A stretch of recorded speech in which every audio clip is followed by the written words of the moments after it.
पौराणिक ग्रंथों के अनुसार समय था प्रलय काल का, जब पृथ्वी पर प्रलय आया। चारों ओर केवल पानी, मानो उसने पूरी धरती को निगल ली थी। सभी देवता घबरा रहे थे और भगवान विष्णु के पास गए।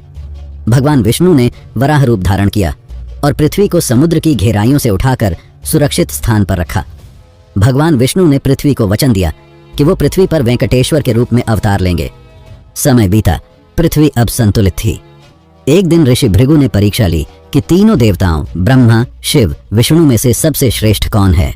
इस परीक्षा को पूरा करने के लिए ऋषि भृगु सबसे पहले ब्रह्मा के पास पहुंचे। ब्रह्मा जी सृष्टि की रचना करने में व्यस्त थे, तो उन्होंने ऋषि का समुचित स्वागत नहीं किया। फिर वे कैलाश पहुंचे, जहां शिव जी ने उनको प्रेम से गले लगाने की कोशिश की। तब उन्होंने उन पर आरोप लगाया कि वे असुरों को वरदान देते हैं जो सृष्टि को अशांत करती है।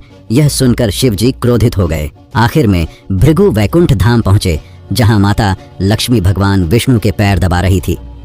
ऋषि भृगु ने बिना सोचे समझे विष्णु जी के हृदय में पैर रख दिया, लेकिन विष्णु जी ने भृगु के पैरों को पकड़कर कहा कि आपके कोमल पैरों को मेरे कठोर वक्ष से हानि तो नहीं पहुंची। यह सुनकर भृगु का हृदय बदल गया और उन्होंने यह घोषणा की कि अब सभी यज्ञों और तपों का फल केवल विष्णु जी को मिलेगा। लेकिन माता लक्ष्मी को यह अपमान स्वीकार नहीं था। वे क्रोधित हो उठी और विष्णु जी के समझाने पर भी नहीं मानी। आखिर में लक्ष्मी जी ने वैकुंठ धाम का त्याग किया और धरती लोक पर रकवन में तपस्या करने लगी। माता लक्ष्मी के अनुपस्थिति में विष्णु जी व्याकुल हो रहे थे। उनके बिना वैकुंठ धाम सूना लग रहा था। विष्णु जी धरती में हर जगह लक्ष्मी माता को ढूंढने लगे, नदियां, जंगल, पर्वत, हर जगह। आखिर में थककर वे पहुंचे तिरुमाला की पहाड़ी में, जहां एक चींटी के भिंभ में उन्होंने विश्राम किया। यही स्थान आगे जाकर वेंकटाद्रि शिखर कहलाया। भगवान शिव और ब्रह्मा जी यह देख न सके। उन्होंने विष्णु जी की सहायता करने का निर्णय लिया। दोनों ने धरती में एक गाय और बछड़े का रूप धारण किया और वहां के शासक राजा चोल के पास पहुंच गए।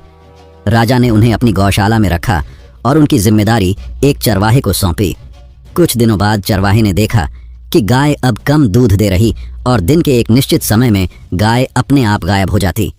चरवाहे ने गाय का पीछा किया और जो उसने देखा वो चौंकाने वाला था। गाय एक चींटी के भिंभ में जाती और अपना सारा दूध दे देती। जैसे ही चरवाहा उस भिंभ के पीछे गया,